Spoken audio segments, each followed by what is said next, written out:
my goals, and I'm just excited to share. So, hey, everybody, welcome to Sparkle Saturdays. I am your host, Kimberly Braxton, and your favorite life transformation strategist, helping women to accomplish their goals, to overcome issues with self care, to, you know, to set empowering boundaries. These are the things that are extremely important to me, things that I had to overcome, and I'm just excited to be here with you today. I am doing my second show without actually interviewing a guest. I am the guest. So so welcome, welcome, welcome to another Sparkle Saturday. And again, our topic is grow with the flow. And so here are some things we're going to be talking about today. If you are with me on YouTube or if you're with me on Facebook, then you will be able to follow the presentation as I go along. My friends on TikTok, I do not know how to show presentations on here yet. This is only like my second or third time going live on TikTok. So just bear with me. I'm going to make sure that you get some valuable information today. And again, our topic is grow with the flow. Our agenda today is going to be the power of mindfulness. And I have notes, so you'll see me looking back and forth. You'll probably hear some papers rustling too. So just, bear with me. But our agenda today is the power of mindfulness, embracing authenticity, cultivating intuition, mindset and adaptable growth, holistic well being, and then we'll go through some final tips and takeaways. And then just for my friends on um, TikTok, I can see like who has joined. Thank you for joining. I'm not entirely sure how to follow your comments, so so bear with me on that. Okay. All right. All right, let's get into it. So, to get the most out of today, really, it would be great if you grab your journal or your notebook, a pen or a pencil, and take take some of these gems down that I'm going to be dropping today. All right, so that is what I am advising you to do to get the most out of today, and then also just honor yourself and be fully present. So if you can, minimize your distractions to get the most out of today. That would be great. And I've already introduced myself, but again, I want to say that I am a dedicated life transformation strategist. I primarily work with women. I know sometimes men join my Sparkle Saturdays, and we welcome you as well, because a lot of our information is universal. However, I do work with women mainly. And one of the things that I found in my research is that over 70% of us struggle to prioritize ourselves. And so self care is extremely important in my business structure, my model. And, that's what I do. I help women figure out how to set those boundaries, how to master self care rituals, and, just empower women. That's really what my company is all about. So I just want to go through just a little bit about my own personal experience. So as far as achieving goals using these strategies that I'm going to go over with you today, I have done that in my own life. One of the things that I practice and I always encourage people to do that I work with is create vision boards. Those keeping that image before your eyes really does help it manifest because it makes us work towards those things, when we see it on a daily basis. And sometimes we do it consciously, and sometimes we're working on things subconsciously that are getting us closer to our goals. One of the things that I had on my vision board, I don't even know like where the picture was taken, but I had a picture of like this beautiful like beach area, because I knew my goal was to move and work abroad. And so I had that on my vision board. And, today I live on an island. I literally live on an island right now. It's called Reem Island. I live in Abu Dhabi in the United Arab Emirates. I'm about an hour from Dubai, but like it's water everywhere. All around me is water. And water is like my happy place. Like it's the place that I find my spiritual grounding. I find peace and serenity and happiness and joy. So here I am today. And then also I understand like the challenges, the obstacles that women face when it comes to reaching their goals, because I have had to overcome similar challenges. So one of the other things that I do want to mention is that I have a success rate, a track record of helping women achieve their goals. Whether it's one-on-one coaching, workshops like this one, I consider today a workshop, even though this is my Sparkle Saturday show. I have definitely helped women, um, you know, break through those barriers and overcome limiting beliefs and create actionable steps to get to those goals and those dreams. And so I have some testimonials that I'm going to show you, but I just want to just say that because, for one, it's a moment for me to celebrate my accomplishments, but also to let you all know that I have experience in the area. And the last thing is that this is a holistic approach. Some people feel confined by traditional goal setting. Some people feel overwhelmed by traditional goal setting. So this approach is more of a holistic approach. And it goes beyond setting and achieving goals, because holistic well-being is extremely important, especially after some of the events that we've experienced in these last 5 years with the pandemic and all these things that have happened. So, yeah, let's get into more of this. Um, so, people who are on YouTube and Facebook, you will see some of the testimonials from my previous. Some of these are my clients, some of these people I've worked with in other capacities. So, I just want to show you that. You can always go to my website, though, growinspiresparkle.com, and read more if you would like. All right, so let's get into what is this grow with the flow, or this flow and grow? What is it? What exactly is it? So today we're going to explore the transformative power of the flow and grow approach and how it can positively impact our lives. Let's delve into why this is so important. And I have 3 different devices, so you will see me looking at all 3 from time to time. So just know that I have 3 different devices going, okay? All right, so let's get into the definition of flow and grow, or even grow with the flow. It's a transformative approach to personal development,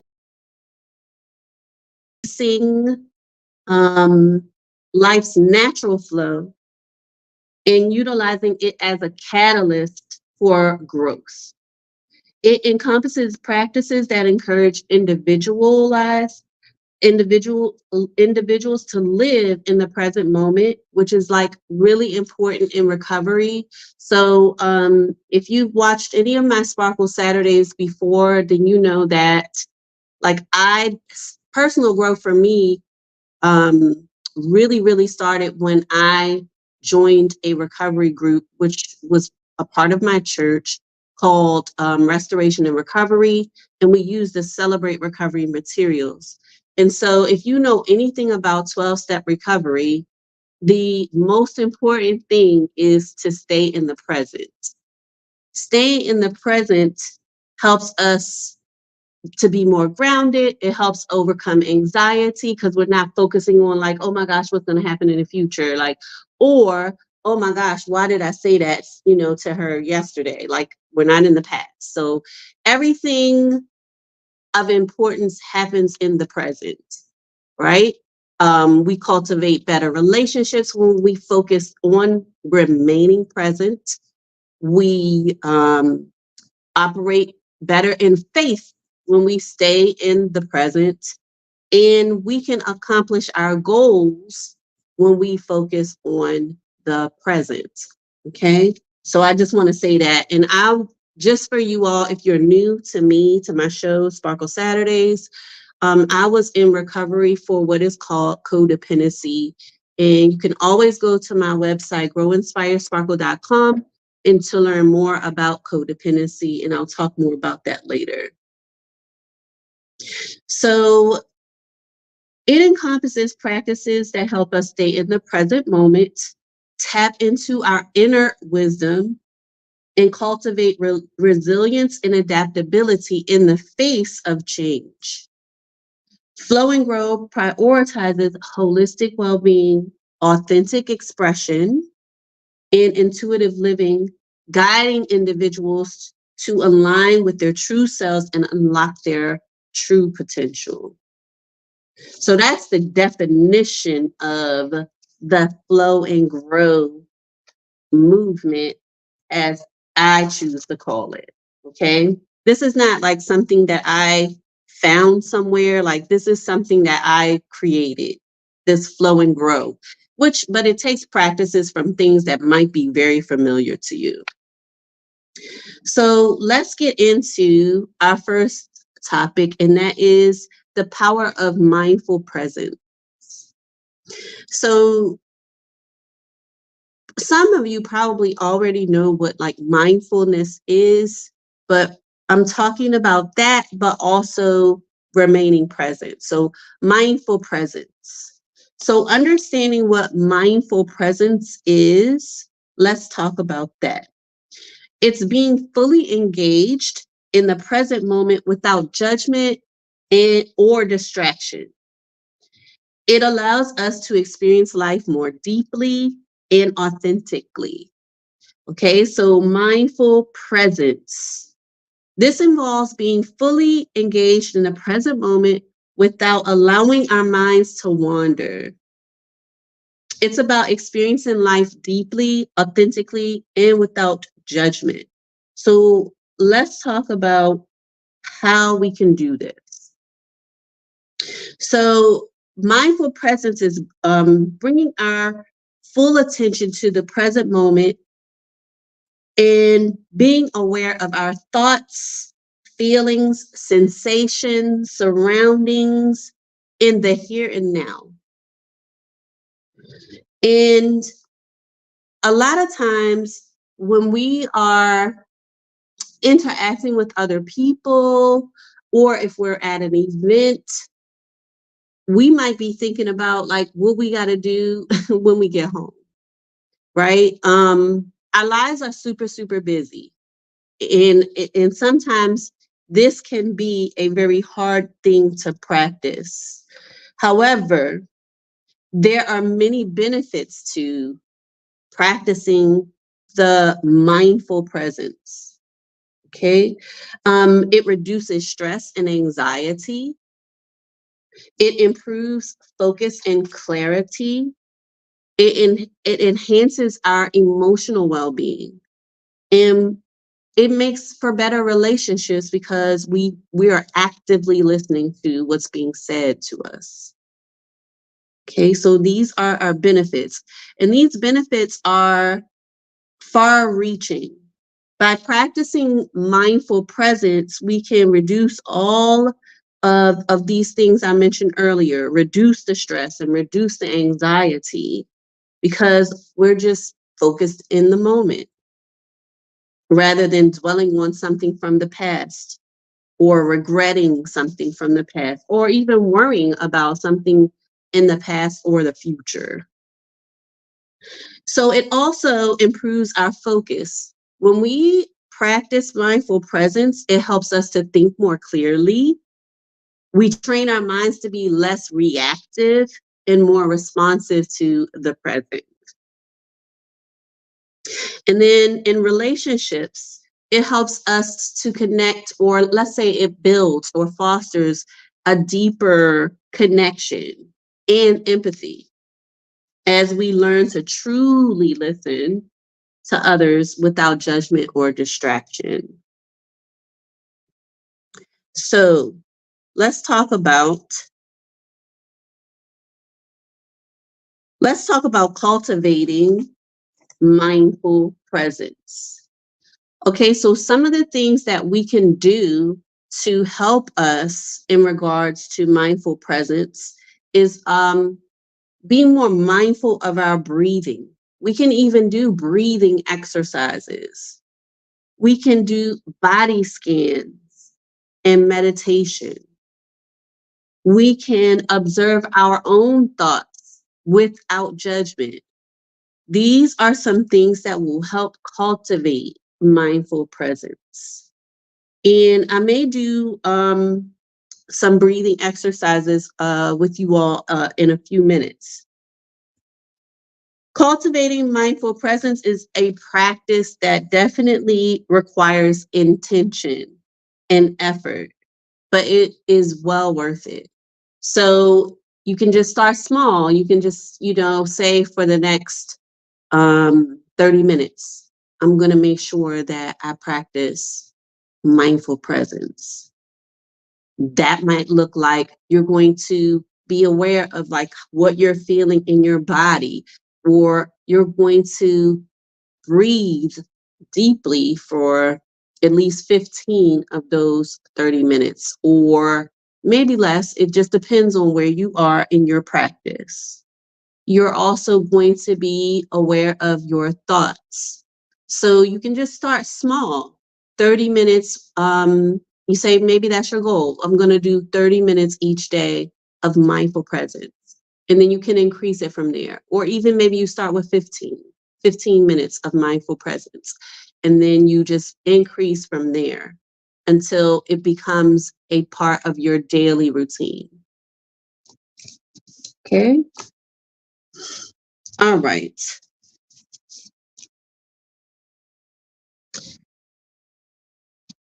All right, and then just know that mindful presence is something that you can practice throughout your day. This is something you can practice daily, whether you're eating, whether you're walking. Like I walk almost every day.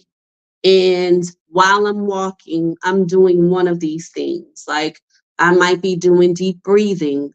I might be doing a body scan. I might just be, having creative thoughts. And it's a practice for me, to do that while I'm walking. So you have to find what is best for you. It could be when you're washing the dishes, you're deciding to be, you know, mind practice your mindful presence while you're doing that. So just find your daily activities where you can practice mindful presence. In our interactions with others, we can practice it again with active listening and genuine presence, giving our full attention to the person in front of us without distractions. And I'm saying that I've probably said it a few times, but let me give you some examples of what I do. All right. So when I am out to a meal with someone, I sometimes I don't even pull my phone out at all. Sometimes I'll just leave it in my purse. If I do have my phone out, I'll have it face down on the table. And I generally don't check it unless the person decides they want to take a tech break and check their phone. And I think that for me, that honors the person and it honors me. So that's one of the things that I do when I am with other people. I practice mindful presence with them. And then cultivating a sense of gratitude and appreciation for small moments in life. These things help keep us grounded and connected in the present moment. Okay, so those are just some examples of what we can do to cultivate mindful presence. All right, let's continue. And let's talk a little bit about embracing authenticity. Let me go back. Okay. All right. So remember, I got 3 devices going and I'm also showing a presentation on the other platforms. All right. So embracing authenticity, like that is like I don't know, I would say that's a big pillar in my business. Because for me, when I was at the height of my unhealthy codependent behaviors, I would say that I was actually like a chameleon. I would act this way with this group, I'd be a different way with that group or with this person. And just because of the whole people pleasing, you know, issues that I was dealing with in the codependent behaviors. So authenticity is like a big deal for me because it took me a while to actually appreciate my authentic self and to be my authentic self. Um, so I really that's a big deal to me. So embracing authenticity, honoring your unique voice and presence. So let's talk about what this is. So authenticity is the practice of being genuine and true to oneself, aligning actions with values and beliefs, and it fosters self acceptance, deeper connections with others, and overall well being. And that is so true because I feel like when I was in the height of my codependent behaviors and I was people pleasing so much where I was like not really being my authentic self with certain people, I was doing that out of fear of will they like the real me? Deep down, I don't think I necessarily thought that consciously, but deep down, that's what it was. It was like a fear. Like, are they going to accept the real, Kimberly? Are they going to like the real Kimberly? So, authenticity really is about being genuine and true to ourselves, aligning our actions and values with our values and beliefs, and it's the practice of embracing who we truly are without pretense, without masks. And Lord, I can talk about those. So the masks, okay, I wore a mask for years. Okay, people did not know that I was having like major issues in my marriage. Like people didn't know. Closest people to me didn't know because I put the mask on and acted like everything was good. Everything was gravy in my marriage. The marriage was a hot, jacked up mess, but people did not know because I put the mask on whenever they were around us. I put the mask on whenever we were out, we were at cookouts, wherever we were, I put it on. Like everything was good. But inside, I was like hurting so bad because of the way the state of our marriage. I was hurting so bad. I was um probably fearful because I knew eventually that if we didn't make some changes, that the marriage was going to come to an end, which ultimately it did. And I say today, I'm happily divorced. And my husband, he hates when I say that, but I say it because I really am happier now that I'm not in that marriage, because it was just a unhealthy situation. Okay. So the mask. When we live our authentic selves and we're in our authenticity, we don't have that mask on. There's no mask. This authenticity, it fosters self-acceptance. It allows us to form those deep connections with others, and it promotes a healthier overall well-being for us.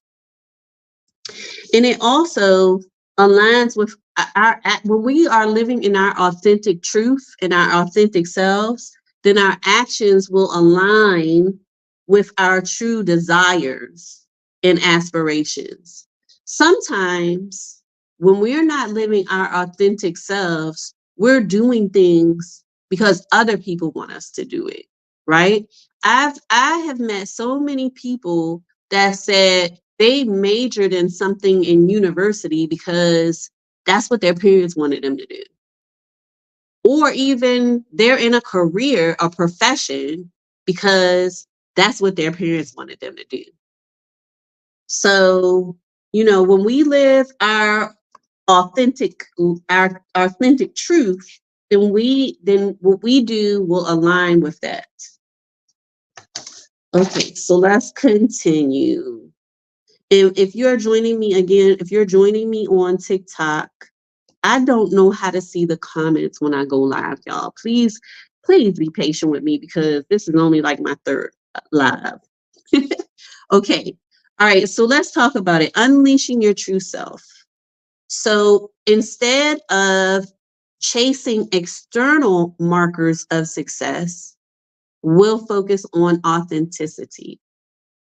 So here are some things that are really important to guide us. And I'm actually reading from the slide because I know people who are on TikTok won't see this. All right. So from conformity to authenticity, the impact of genuine expression, connecting through your true voice, releasing the shackles of judgment. All right. So instead of chasing those external markers of success, we're going to focus on authenticity. So let's talk about that a little bit more. We're moving away from the societal pressures and expectations, and we'll shift our focus towards embracing our true selves. So instead of conforming to these external standards of success, we'll prioritize authenticity in our actions and in our decisions. So when we really embrace our authentic selves, that really all of that's just going to line up.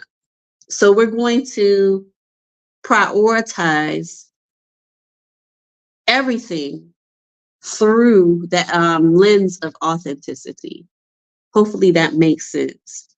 So when we do things, we're going to do it because it's our authentic self choosing to do it. When we make decisions, it's all going to line up because it's our authentic self that's making this decision. So for instance, when I was in the height of my codependency, some of the choices that I made weren't really for myself, for my true authentic self. A lot of those choices that I made at that time might have been to please other people. And sometimes this was at the detriment of my own well-being, right? That's the issue with codependence. Like we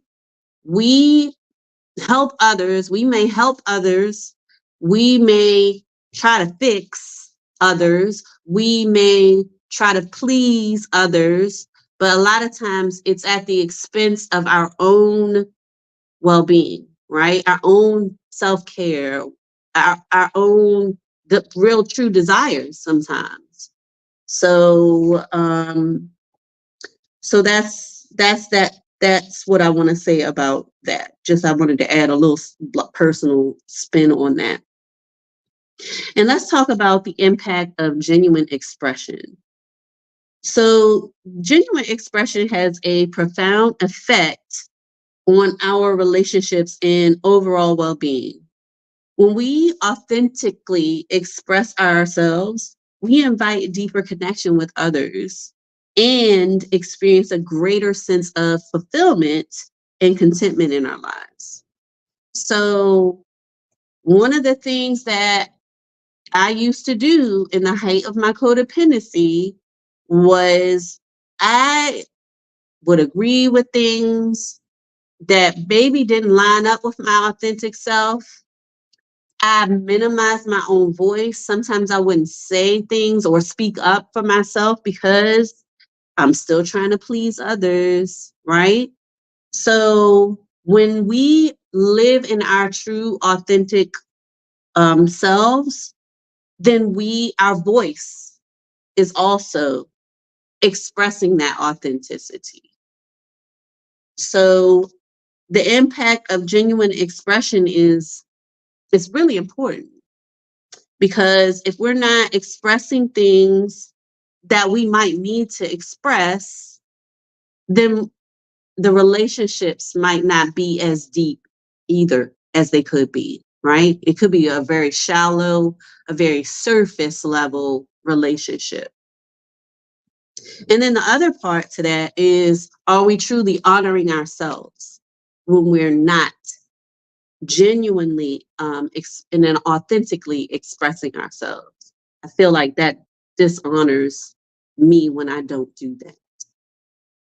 Okay, so connecting through your true voice.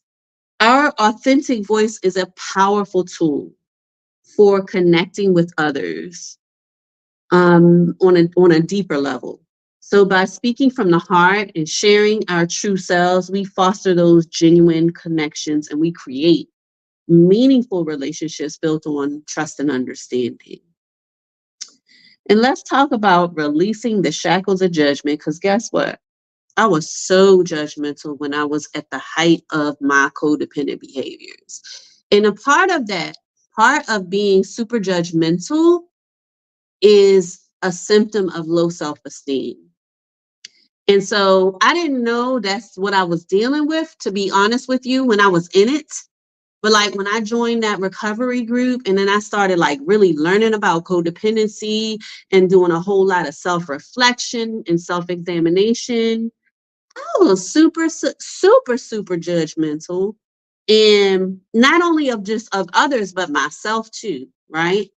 And so once I started healing from that and developing a higher self-esteem, like the judgmental part of me just started to, just started to go away, just decreased. And so I just want to say that a lot of times when we encounter people who are super judgmental, that could also be a symptom of low self-esteem.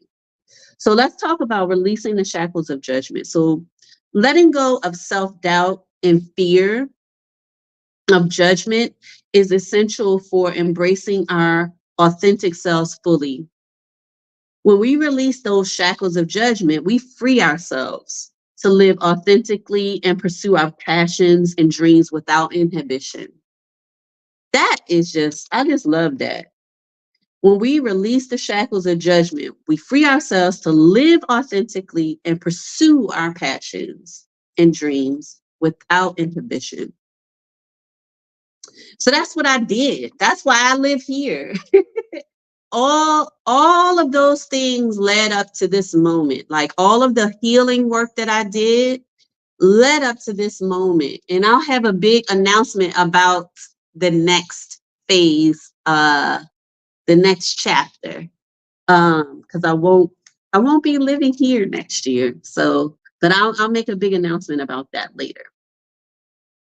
All right, so let's continue. Authenticity is the catalyst for genuine connections. Authenticity is really the cornerstone of genuine connections. Being true to ourselves and to others, we create the environment where trust and respect and empathy truly thrive.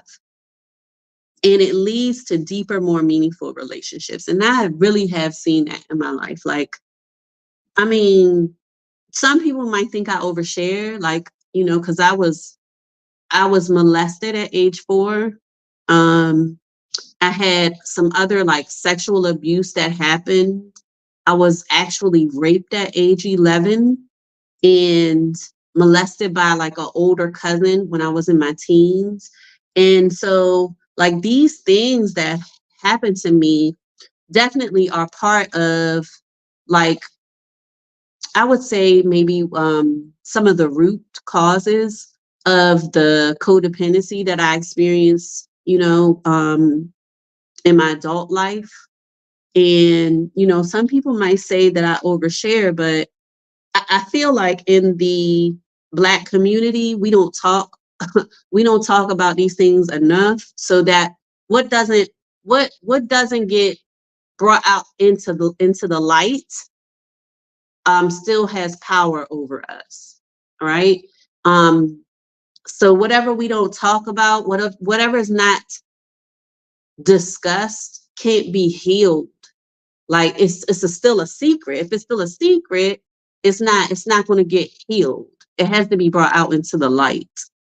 And so because I am so open about a lot of things, I think that those me sharing those things have definitely caused a lot of deeper relationships, a deeper interaction with people that I meet, because I'm very forthcoming with like my personal history.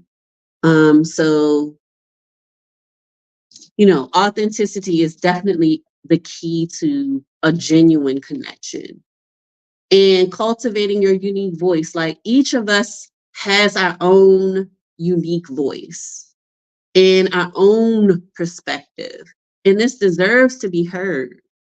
And which is why I've written books and why I do this show, because I think everybody needs a platform where their voice can be heard. This probably why they created TikTok. Who knows? I don't know. But nurturing and developing our individual voices free from these external influences, we empower ourselves to make a meaningful impact in the world. And so external influences could be a lot of things, right? But we're talking right now, like we're talking about grow with the flow, in like how we can achieve our goals, like holistically. And so these external influences could be what other people have achieved, right?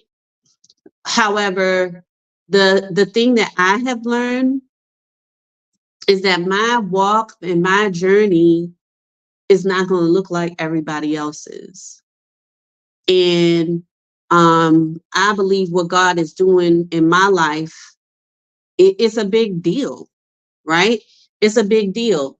So I can't compare myself to other people, because that would dishonor my journey, and that would dishonor what God is doing in my life.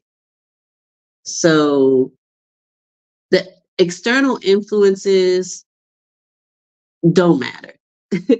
I'm going to get to where I'm supposed to be, and I don't need to put pressure on myself because of what somebody's doing over there.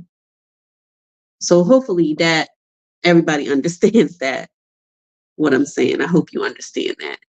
All right, let's continue building genuine connections. So genuine connections are truly built on authenticity, trust, and mutual respect. So by prioritizing authenticity in our interactions, we create relationships that are honest, supportive, and enduring. And so I think that that's what I have seen, like, since I have been in a healthier state. And I've never tell people like, oh yeah, I've totally overcome codependency. No, I know that every day I am walking, taking part in a journey, a marathon. I'm always learning something new about myself, in regards to even codependency and lots of other things. So I have not arrived.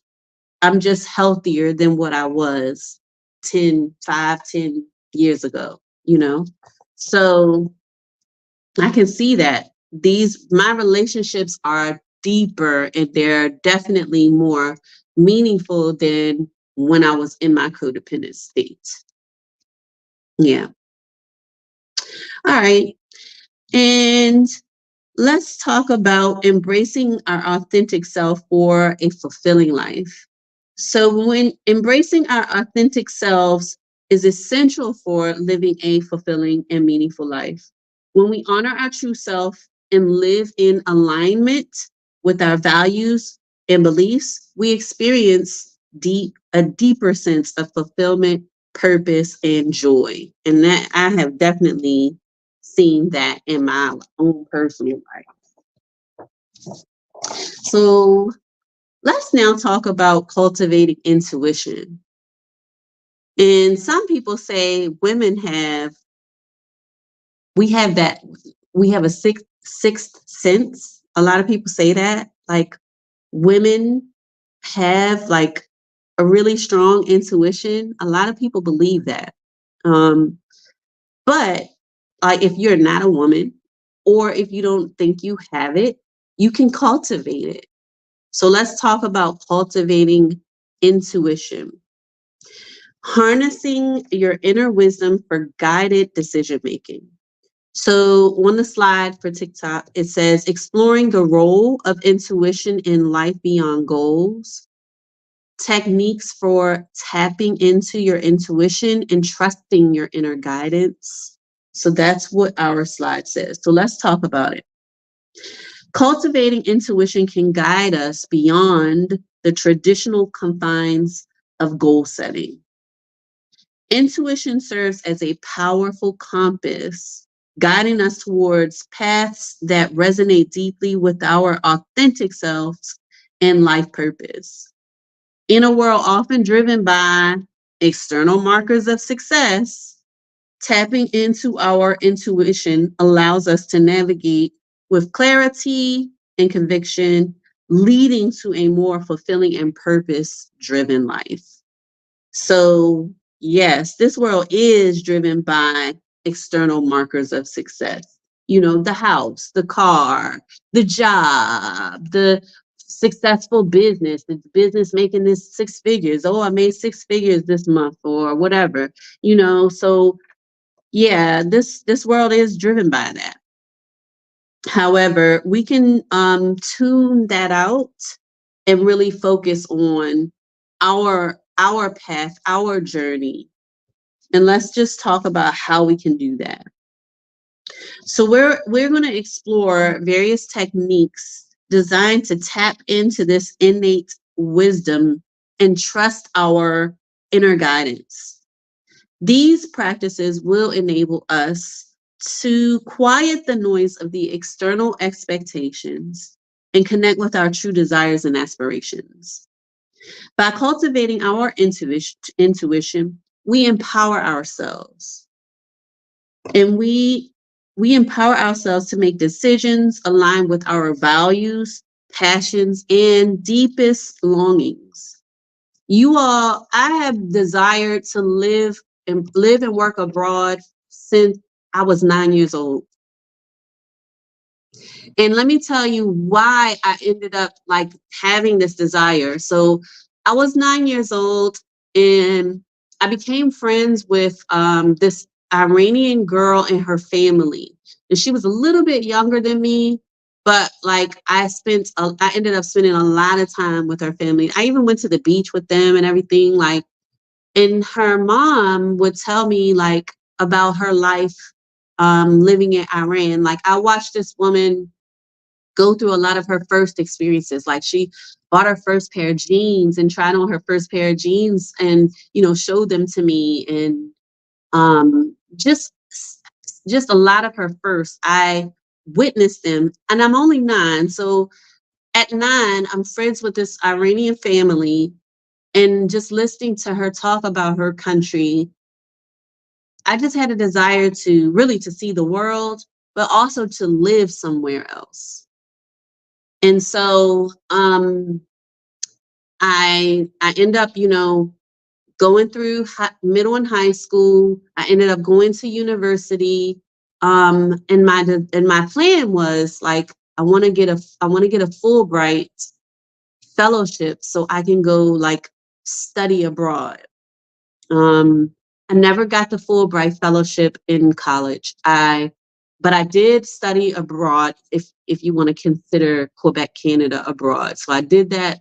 I did that while I was in college, and I ended up pregnant with my son's father, and we ended up getting married and everything like that. But I was pregnant before I finished university. So that kind of like changed my plans, right? But the desire never went away. I still had a very strong desire to live in another country. And, it ended up happening. It happened at a different time frame, but it ended up happening.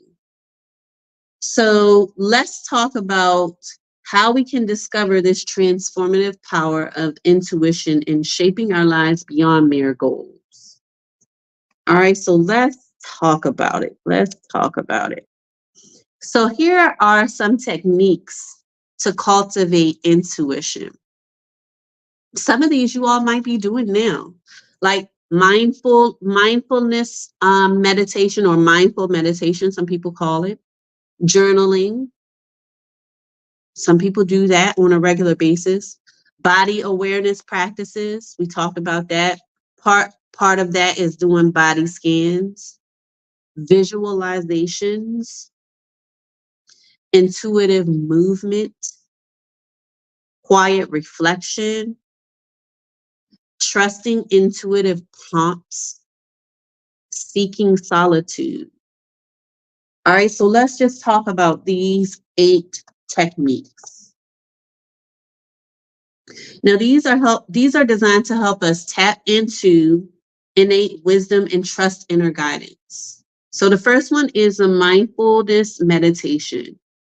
So this is regular mindfulness meditation. It helps quiet the mind and cultivate awareness of inner thoughts, feelings, and sensations. Through mindfulness, we can observe our intuition as it arises without a judgment or any attachment. Okay, so that's simply getting somewhere quiet, sitting still, maybe even laying down. It's up to you how you want to do it, but it's all about just quieting your mind, focusing on your breathing, and just listening to your thoughts. Okay, that's mindful meditation. Journaling, writing down thoughts, feelings, and intuitive insights. You can do that in a journal, and this can help clarify and deepen our understanding of our inner guidance. Sometimes doing a free write, which is like a stream of consciousness writing, or specific prompts, all of this can be effective to help us with our journaling. So when I don't know exactly what I want to journal about, and this is something I helped someone with not too long ago, because sometimes we don't know what we want to write about. Simply start with, today I'm grateful for. This is a good prompt to help you with your journaling. Today I'm grateful for. And then trust me, you'll end up writing something in your journal. Now we can even, find prompts online. It's the internet is a wonderful, wonderful thing, and everything is there. Everything is on it. So you can find prompts to help you with journaling. Let's talk about body awareness practices. So these are techniques such as body scans or body focused mindfulness to help us connect with physical sensations, which can serve as indicators of intuitive guidance. Paying attention to our gut feelings or sensations in the body can provide valuable insights. So some people call it also discernment, right? Discernment, spiritual discernment is also a part of a body awareness practice. Visualizations, guided visualizations or imagery exercises can help access intuitive wisdom as well. By creating a relaxed and receptive state of mind, visualizing scenarios or outcomes, and paying attention to the feelings and sensations that arise, these all can offer valuable guidance. Now, if I have time, I'll do I might not have time to do a guided visualization. So maybe I'll just do another live and do that separately because it's almost an hour. And usually I don't go over an hour for my Sparkle Saturdays. All right, so intuitive movement, engaging in activities like walking, yoga, or dance with a focus on mindfulness and inner awareness can help tap into intuition. So for me, I walk. And I usually do about 4 miles every other day. And on that walk, I am practicing intuition. I'm practicing mindful presence. I'm practicing all those things on that walk. And to be honest with you, my best ideas come from these walks, y'all. Like I get some really, really great ideas downloaded into my spirit. And I'm like, I just, so find your thing though. Your thing could be yoga. Your thing could be this dance. Or maybe it can be walking, but find your thing for intuitive movement. Quiet reflection, taking time for quiet reflection, whether in nature or in a peaceful setting, allow space for intuitive insights to surface. Like my quiet reflection space is anywhere near water. Like it could be a pond, it could be a lake, it could be a beach. Like that is my favorite quiet reflection space. But whatever yours is, simply sitting in the stillness and allowing thoughts and feelings to arise without judgment can be profoundly illuminating. So find your quiet reflection space. It could even be in your house. Like I did have, when I lived in the States, I had a balcony and I put a little fountain out there so I could hear water. And so that became my quiet reflection space. But your space could be somewhere in your house. Trusting intuitive prompts. So actively trusting and following intuitive nudges or prompts, even if they seem irrational or unconventional. This strengthens our connection with our inner guidance over time. This involves cultivating trust in our own intuition and the wisdom it offers. So you might feel like something leading you or guiding you to something. That's all that means. If you feel something leading you or guiding you, or you just keep feeling like I should be doing this, then that's your intuition trying to tell you something. Okay. And then the last one, seeking solitude. So I am a true introvert. People think because I am so involved with Sigma Gamma Rho and I'm currently the basilisk for the Dubai chapter here, and I go to a lot of events. They think that I'm an extrovert. My family still doesn't believe that I'm an introvert, but I am a true introvert. And introversion simply means that I replenish from alone time. So I spend a lot of time alone, y'all. But anyway, let's get into this seeking solitude. Spending time alone in solitude can provide space for intuitive insights to emerge, without external distractions. Disconnecting from technology and external stimuli allows us to tune in to our inner wisdom more deeply. So let's talk about disconnecting. So I have about once or twice a month what I call a pajama day. Okay. So that's the day that I choose to stay in my PJs all day and I don't turn my phones on. My phones are off for pretty much that whole day. And it's very peaceful, it's very serene. I feel like I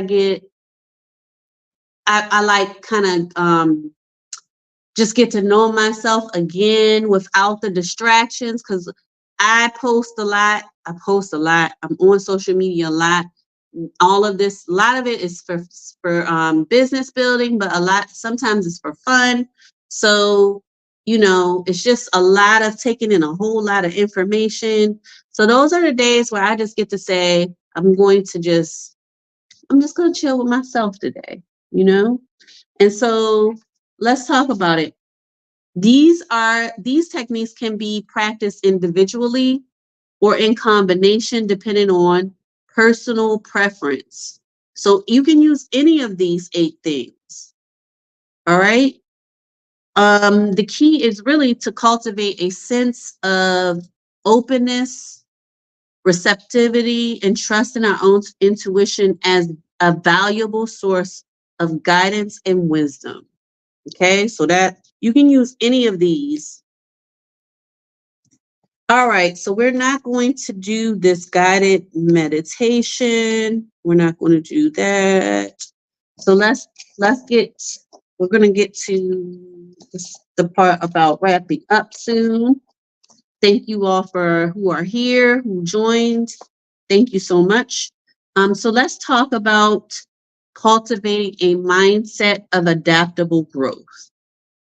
And so this slide says, thriving through change and uncertainty, strategies for embracing change and fostering adaptability, overcoming fear and resistance to change. Okay, so I live here. This is the biggest change that I've made in my life besides the divorce. This was a big change. Okay, so I definitely I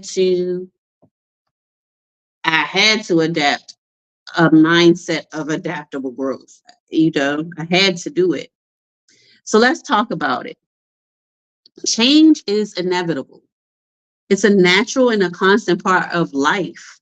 However, many of us struggle with fear and resistance when we're faced with change. I felt like that with the divorce. Like what, I'm so used to living. We had been together for okay, I started dating at 19 and we didn't divorce until, that was what, like 1991? And then we didn't divorce until 2013. So there definitely was some fear there. There was some fear there. Okay. So we might feel uncertain or uncomfortable stepping outside of our comfort zones. And this fear can hold us back from embracing new opportunities for growth and development. But here's the thing, change is not something to be feared. In fact, it's often the catalyst for personal and professional growth. By learning to embrace change and cultivate adaptability, we can navigate life's transitions in confidence with resilience. So, how can we overcome the fear and resistance to change? One strategy is to reframe our mindset and see change as an opportunity rather than a threat. Instead of focusing on what we stand to lose, we can shift our perspective and look for the potential benefits and opportunities that change brings. Another key strategy is to cultivate flexibility and resilience in the face of change. So this means being willing to adapt and adjust our plans as needed, rather than clinging rigidly to our old ways of doing things. So that was me. I was very rigid in the height of my codependent behaviors. Very, very rigid. By staying open-minded and flexible, we can navigate change more gracefully and with less stress. So additionally, it's important to practice self-care and self-compassion during times of change. Change can be challenging, and it's normal to experience, hold on, y'all, I'm using my notes, a range of emotions, including fear, anxiety, uncertainty. By taking care of ourselves, okay, it says my live's gonna end. All right, I think my live ended.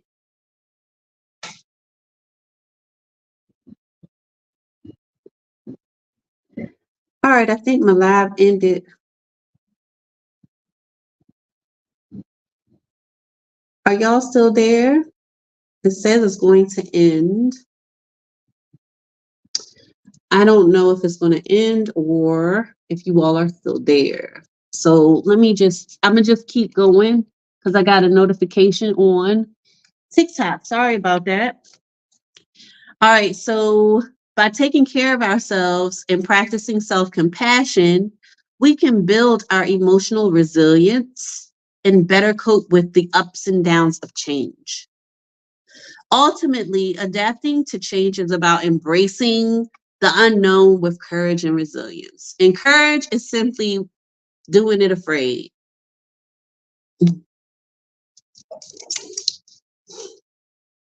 All right, so this live ended. Those of you who are on,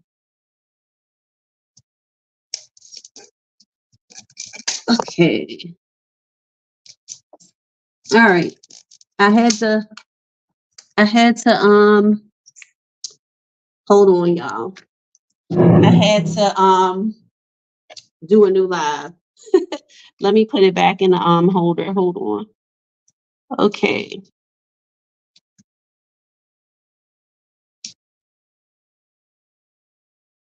There you go. All right. Okay, so hopefully the people who join me on the TikTok will be able to come back. So this is the Sparkle Saturdays. I'm going to continue with cultivating an ability to adapt to change. All right, so by embracing change and fostering adaptability, we can unlock new opportunities for growth and learning and fulfillment in our lives. So let's keep talking about, I think we're on our last one, which is holistic well-being. So holistic well-being, nurturing mind, body, and spirit for overall wellness.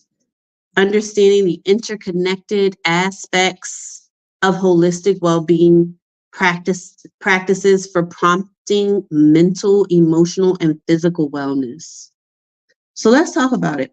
Holistic well-being recognizes that our health is influenced by multiple interconnected factors, including our physical, mental, emotional, and spiritual dimensions. It's about taking a comprehensive approach to health that considers the whole person rather than focusing solely on individual symptoms or issues. So, what does holistic well-being look like in practice? One key aspect is promoting mental wellness. This involves cultivating a positive mindset, managing stress effectively, and nurturing healthy relationships. Practices such as mindfulness meditation, journaling, and therapy can all help support mental well-being and foster emotional resilience.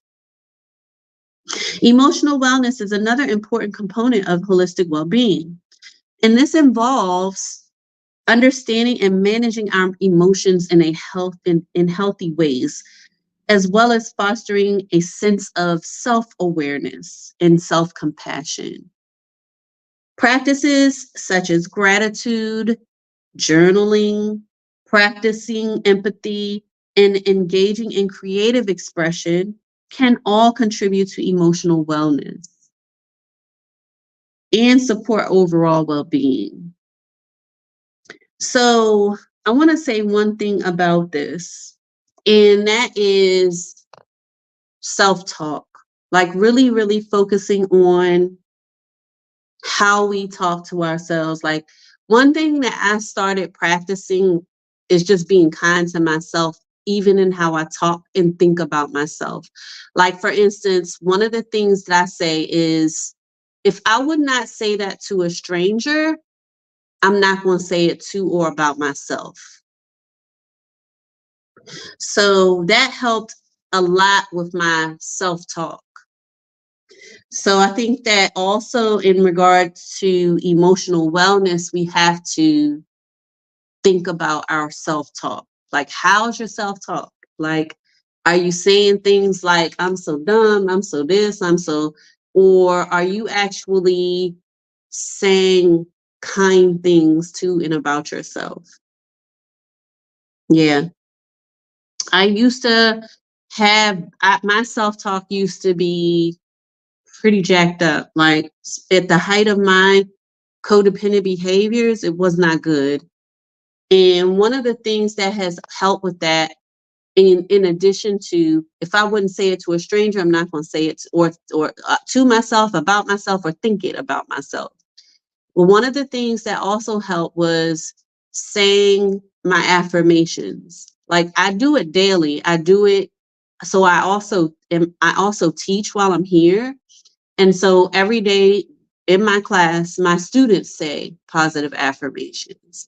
And I do that with my students. I also journal it. So I journal my affirmations as well.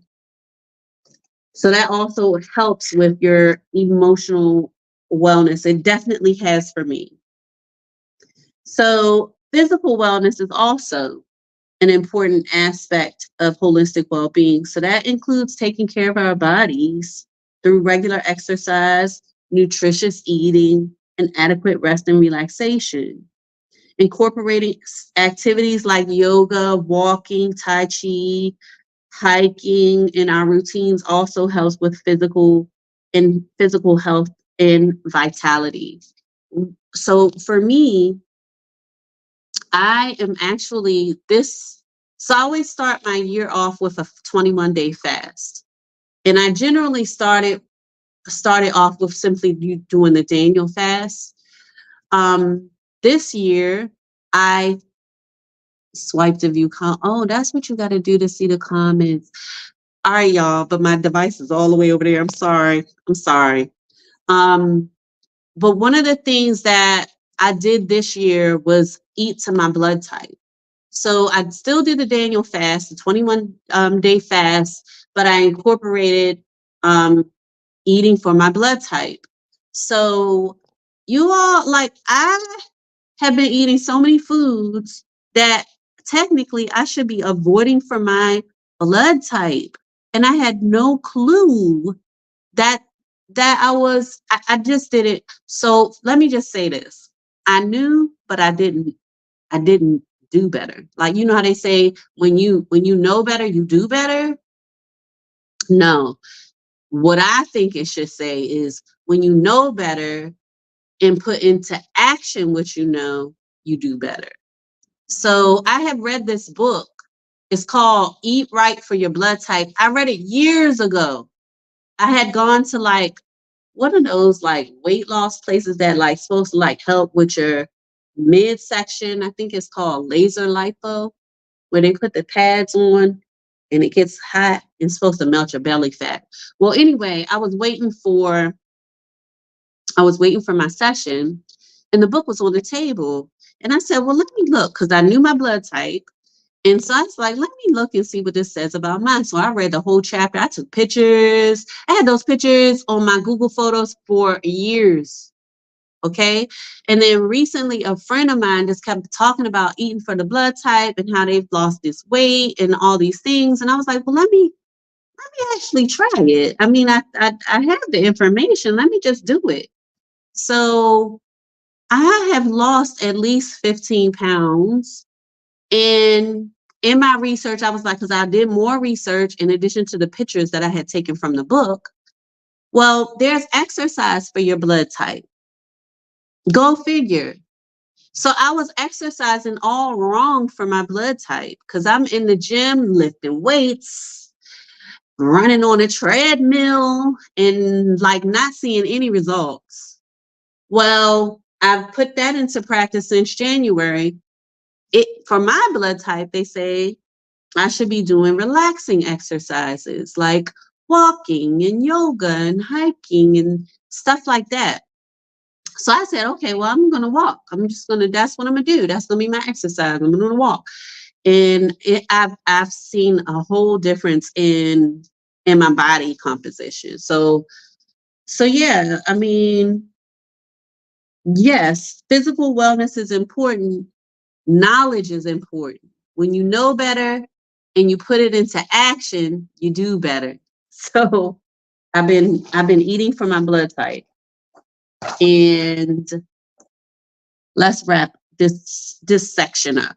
So ultimately, holistic well-being is about recognizing the interconnectedness of our physical, mental, and emotional health, and taking a proactive approach to nurturing each aspect of ourselves. So by adopting these practices that promote mental, emotional, and physical wellness, we can enhance our overall quality of life and cultivate a greater sense of balance and harmony. Okay, so was this helpful? Let me see if I'm gonna grab this. Was this helpful? Oh, shoot. Here we go. Was this helpful? All right, so okay, say swipe left.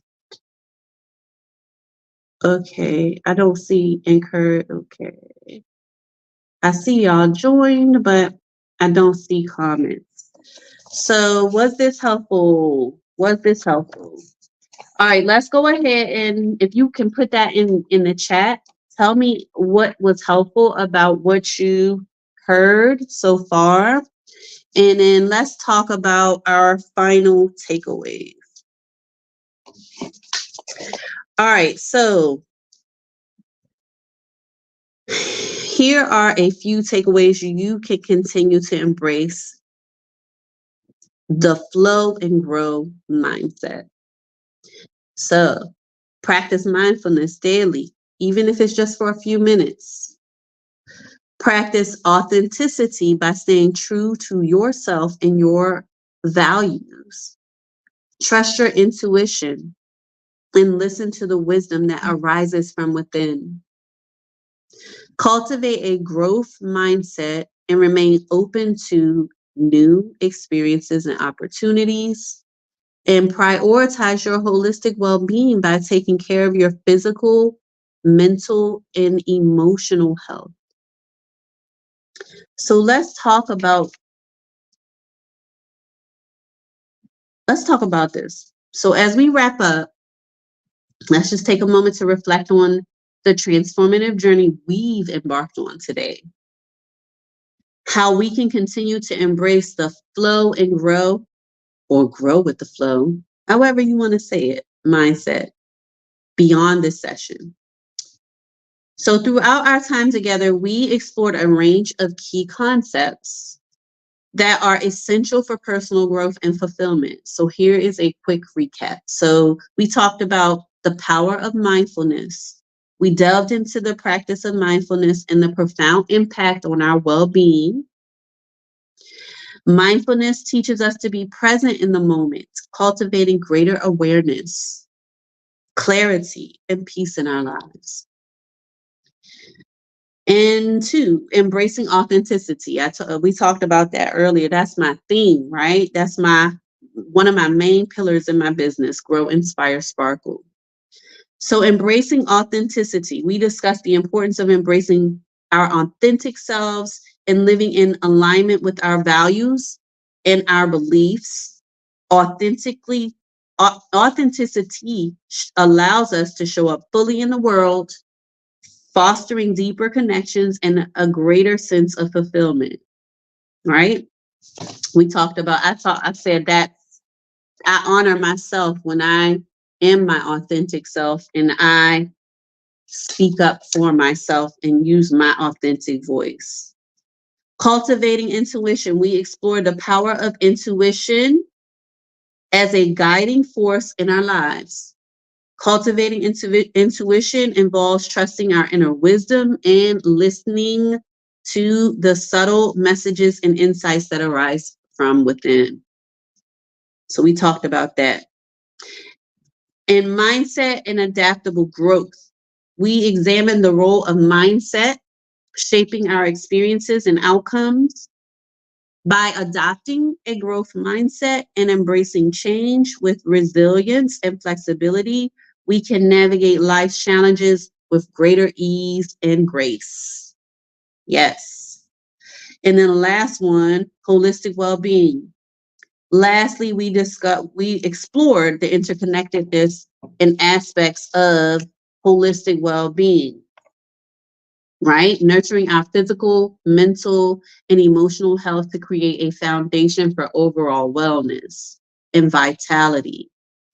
As we bring our workshop to a close, I want to encourage each of you to take the insights and learnings from our session and integrate them into your daily lives.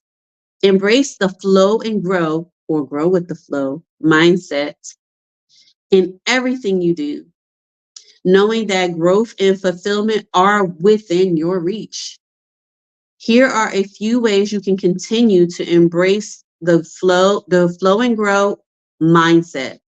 Practice mindfulness daily, embrace authenticity, trust your intuition, cultivate a growth mindset, and prioritize holistic well-being. All right, so we're going to skip Q&A. But anyone who wants to ask me anything, you can reach out to me through growinspiresparkle.com. And you can always ask me questions there. All right. So if you choose to continue growing with me, you can always check out my book. It's called Sisterhood Unbound, and it's by me, Kimberly Braxton. I also am a contributing author to a book called Unleashing Potential Life Mastery. So you can find those books on anywhere you like to read, ebooks or physical books. And then you can always go to my website, growinspiresparkle.com, and connect with me there. And you can follow me here on TikTok. I'm also on Instagram. It's grow_inspire_sparkle. I'm on Facebook at Grow Inspire Sparkle. And you can always find me on my website at growinspiresparkle.com. And when you follow these principles, your goals are just going to fall into place. So I just want to thank you for joining me today. Thank you, thank you, thank you. And I will see you on the fourth Saturday next month. I'm always doing my Sparkle Saturdays on the fourth Saturday next month. And I'm hoping that I'll have a wonderful guest to speak with you on that day. Thank you so much for all who joined. And I will see you next time.